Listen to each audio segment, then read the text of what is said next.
Hello and welcome to all of you on Vivek Kumar YouTube channel.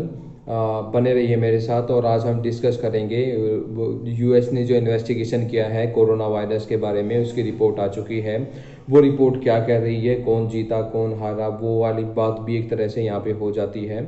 और यहाँ पर क्या ये रिपोर्ट जांच सही हुई, क्या ये सब कुछ सही था, मैं आपको पूरा क्रिस्टल क्लियर करूँगा। तो चलिए शुरू करते हैं। देखिए, जब बीच में ही कोरोना वायरस के यूएस के इलेक्शंस हुए, इलेक्शन में भी बहुत ज़्यादा दिक्कतें हुई। बिल्कुल लोगों ने अपने घर से ही वोट किया था। तो काफ़ी सारी कॉम्प्लिकेशंस हुई थी इस कोरोना की वजह से। और इस कोरोना वायरस पे यूएस के जो फॉर्मर प्रेसिडेंट हैं डोनाल्ड ट्रंप, उन्होंने एक जांच रिपोर्ट बैठाई थी। उन्होंने क्या कहा था वो मैं अभी आपको वीडियो में आगे बताऊंगा। तो लेकिन बीच में ही उनकी सरकार गिर गई, फिर राष्ट्रपति बने जो बाइडन। जो बाइडन के बारे में मैं आपको एक चीज़ पहले ही बता दूं, जो बाइडन बहुत ज़्यादा सॉफ्ट हैं चाइना के प्रति। इससे पहले आप देखें, बराक ओबामा 8 साल तक लगातार 2 कंसेक्यूटिव टर्म में वो प्रेसिडेंट रहे, लेकिन चाइना के प्रति बहुत ज़्यादा सॉफ्ट थे। तब जो बाइडन उपराष्ट्रपति थे और ओबामा राष्ट्रपति थे। तो इन लोगों के बहुत ज़्यादा अच्छे रिलेशंस हैं चाइना के साथ। ये पहले ही जग जाहिर है कि ये चाइना के प्रति बहुत बहुत ज़्यादा सॉफ्ट रहने वाले हैं। देखिए, अभी हुआ क्या है, जो रिसेंटली इन्होंने रिपोर्ट रिलीज की है उसमें यहाँ पर जो बाइडन बोल रहे हैं कि हम ये पूरी श्योरिटी के साथ नहीं कह सकते कि ये वायरस कहाँ से आया। ये यहाँ पर जो बाइडन के वर्ड्स हैं लिटरली। और इस ये सब बोल के चाइना बहुत खुश है। इन्होंने चाइना को क्लीन चिट दे दी है। यहाँ पर चाइना की एक जीत, इसको पूरी दुनिया का वर्ल्ड मीडिया कवर कर रहा है कि चाइना यहाँ पर जीत गया है। लेकिन इससे कुछ ही हफ्ते पहले की अगर बात की जाए तो देखिए, अमेरिका में 2 पार्टी है मेन। अभी जो बाइडन जिस पार्टी से राष्ट्रपति हैं वो है डेमोक्रेट पार्टी, और एक है ट्रंप की पार्टी जो जो है रिपब्लिकन पार्टी। तो अभी कुछ ही दिन पहले क्या हुआ था, रिपब्लिकन पार्टी ने अपनी एक रिपोर्ट यहाँ पर एक पब्लिश की थी। वो उसका नाम था जीओपी रिपोर्ट, उसको बोलते हैं। जीओपी रिपोर्ट मतलब जो रिपब्लिकन पार्टी है उसका नाम जीओपी पार्टी भी है। GOP means grand old party. तो उन्होंने अपनी एक रिपोर्ट यहाँ पर पब्लिश की थी कुछ ही हफ्तों पहले, और यूएस के पार्लियामेंट में इसको डिस्क्लोज किया। वहाँ पे खड़े होकर पार्लियामेंट को एड्रेस किया और उन्होंने बताया था कि हमारी जो रिपोर्ट है ये ऑथेंटिक है। हमने इसमें पूरे साइंटिस्ट का हेल्प लिया है। सब बहुत यूएस के जो मेजर बड़े बड़े साइंटिस्ट हैं वो यहाँ पर इन्वॉल्व थे, होंगे अभी क्यों नहीं, क्योंकि वो भी एक वहाँ पर यूनाइटेड स्टेट्स के रिप्रेजेंटेटिव हैं। आज भले ही उनकी संख्या थोड़ी सी कम हो, but they are very serious persons for US democracy. अब ये देखिए, ये रिपोर्ट आने के बाद जो बाइडन जो अमेरिका के प्रेसिडेंट हैं वो बोल रहे हैं कि हमको नहीं पता है कि ये वायरस कहाँ से आया। जो रिपब्लिकन है, ट्रंप की पार्टी है, वो बोल रही कि हमारे पास पुख्ता सबूत हैं, ये जो वायरस है ये चाइना से आया है। तो यहाँ पर इस रिपोर्ट को लेकर के यूएस बढ़ चुका है दो तरफ। एक तरफ वो लोग हैं जो बोल रहे हैं कि चाइना से वायरस नहीं आया है, एक तरफ ये है जो लोग बोल रहे हैं कि चाइना से वायरस आया है। सच्चाई क्या है ये मेरे ख्याल से आपको पता ही होगी। अब देखिए यहाँ पर हुआ क्या है, एक बहुत बड़ा ब्लंडर यहाँ पर जो बाइडन ने ये कर दिया है। जो बाइडन की जो रिपोर्ट है उसके ऊपर लगाया जा रहा है क्वेश्चन मार्क कि ये रिपोर्ट फेयर नहीं है। देखिए, इसके पीछे रीजन क्या है। जो बाइडेन ने जो कमेटी बनाई थी जो यहाँ पर जांच पड़ताल कर रही थी कि कोरोना वायरस का ओरिजिन क्या है, ये लैब से लीक हुआ है या वेट मार्केट से आया है, ये सब जांच करनी थी। इस जांच के लिए उन्होंने एक बहुत बड़ी कमेटी बनाई। उसमें उन्होंने यूएस के बड़े बड़े डिपार्टमेंट्स को रख दिया, नियर अबाउट 16 डिपार्टमेंट्स को उसमें रख दिया। लेकिन उसमें ऐसे डिपार्टमेंट्स को इन्होंने रखा जिनका वायरोलॉजी से, वायरस से, डिजीज से कोई भी संबंध नहीं था।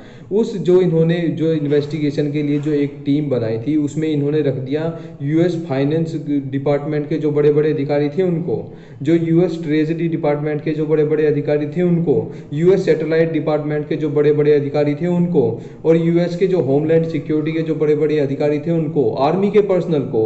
तो ऐसे लोगों को इन्होंने वहां पर उस कमेटी में रख दिया है जिन लोगों को वायरस की कोई जानकारी नहीं थी, डिजीज की कोई जानकारी नहीं थी, वायरोलॉजी की कोई जानकारी नहीं थी।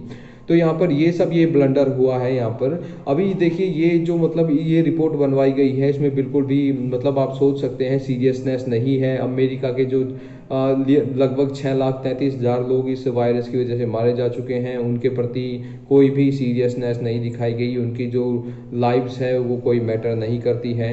तो काफ़ी इसी वजह से इस रिपोर्ट के ऊपर बहुत सारे क्वेश्चन मार्क खड़े हो गए हैं। और मैं आपको पहले बता चुका हूँ कि जो बाइडन की जो क्रेडिबिलिटी है यूएस में डे बाय डे गिरती जा रही है, लोग उनके ऊपर विश्वास करना बंद कर रहे हैं।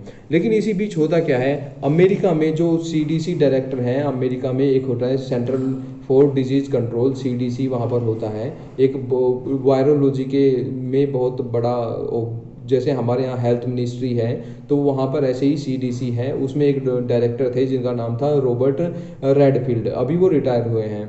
उन्होंने रिटायर होते ही ये स्टेटमेंट दी है कि अब मैं रिटायर हो चुका हूँ और अब मैं यहाँ पर कोई भी स्टेटमेंट दे सकता हूँ, अब मैं सरकारी पद पर नहीं हूँ। तो उन्होंने यहाँ पर रिटायर होते ही यहाँ पर ये बोला कि ये जो ये डिजीज़ है, जो चाइना वायरस है, सॉरी जो कोविड-19 डिजीज है और जो कोरोना वायरस है, ये चाइना से ही आया है। अब यहाँ पर देखिए जो बाइडन के ऊपर फिर से प्रेशर आ गया, तो जो बाइडन ने थोड़ी बहुत एक्सप्लेनेशन दी है यहाँ पर कि देखिए यहाँ पर इशू थोड़ा सा ये हुआ है, चाइना ने जांच में सहयोग नहीं किया है और मैं जब तक मैं इसको नहीं कर लेता हूँ जांच को पूरी, मैं रुकूंगा नहीं। तो उन्होंने एक संकेत दिया है कि मैं भविष्य में भी जांच कर सकता हूँ। लेकिन भविष्य में जांच आप करेंगे कैसे?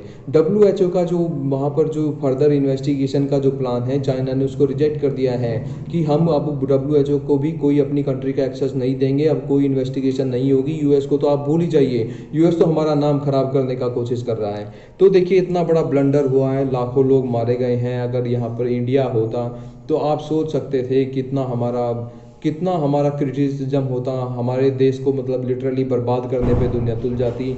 और आज से अगर आप 10 साल बाद देखें तो कोई भी ये नहीं कहेगा जो लाखों लोग मारे गए, करोड़ों लोग गरीबी में धकेल दिए गए, बहुत सारे लोगों ने सफ़र किया है, कुछ लोग भूख से मारे गए, बिजनेसेस बंद हो गए, लोगों की नौकरियां चली गई, दुकानें ठप हो गई इस कोरोना वायरस की वजह से। आज से अगर आप कुछ साल बाद पढ़ेंगे तो किसी भी किताब में ये नहीं लिखा जाएगा कि चाइना ने दुनिया में इतना बड़ा वायरस फैलाया था, जो कि द्वितीय विश्व युद्ध के बाद एक सबसे बड़ी जो आपदा थी वो चाइना के द्वारा लाई गई थी। ऐसा आपको कोई भी रिकॉर्ड नहीं मिलेगा। तो ये एक चाइना आज बहुत ज़्यादा पावरफुल बन चुका है, दुनिया में सबसे ज़्यादा सॉफ्ट पावर इस टाइम चाइना के पास है। कितने भी बड़े कांड कर ले लेकिन कोई उनको कुछ बोलने वाला नहीं है। ये है पावर। अगर और कोई देश होता तो हो सकता था उसकी वो टूट भी सकता था, वो लिटरली उसको पूरा वर्ल्ड मिलके उसको पूरा कंगाल कर देते। लेकिन चाइना की पावर देखिए, ये मैं आपको बताना चाहूँगा, ये एक बहुत बड़ा मतलब आप इसको एक एज ए थ्रेट भी ले सकते हैं। ये इंडिया के लिए और बहुत सारी कंट्रीज़ के लिए एक थ्रेट है। चाइना बहुत पावरफुल हो रहा है और वो इस पावर का यूज़ बहुत गंदे तरीके से कर रहा है। उसने ये वायरस फैलाया था, पूरी दुनिया जानती है कि जब वुहान में ये वायरस फैला था तो वुहान से चाइना के लिए बीजिंग और शंघाई और जो अदर फ्लाइट्स जाती थी वो बंद कर दी गई थी। लेकिन वुहान से अमेरिका फ़्लाइट्स भेजी गई, इंडिया फ़्लाइट्स भेजी गई, सारी फ़्लाइट्स कंटिन्यू रही, किसी को भनक तक लगने नहीं दी गई जब तक कि उनके देश में ये वायरस, ये बीमारी पूरी तरह से नहीं फैल गया। तो ये एक आप समझ सकते हैं, मतलब मैं क्या बोलूँ कि ये एक प्लान्ड था या अनप्लान्ड ये इवेंट था। इससे एक चाइना का मेन मोटो यही था कि यहाँ पर दुनिया के देश बर्बाद होंगे, वो गरीबी में चले जाएंगे, उनको मेडिसिन चाहिए कि हम मेडिसिन सप्लाई करेंगे, और ज़्यादा वो लोग हमारे ऊपर डिपेंडेंट होंगे, दुनिया नीचे जा रही होगी, हम और ऊपर चढ़ेंगे और ऐसे ही हम जा कर के दुनिया पर अपना आधिपत्य जमा सकते हैं।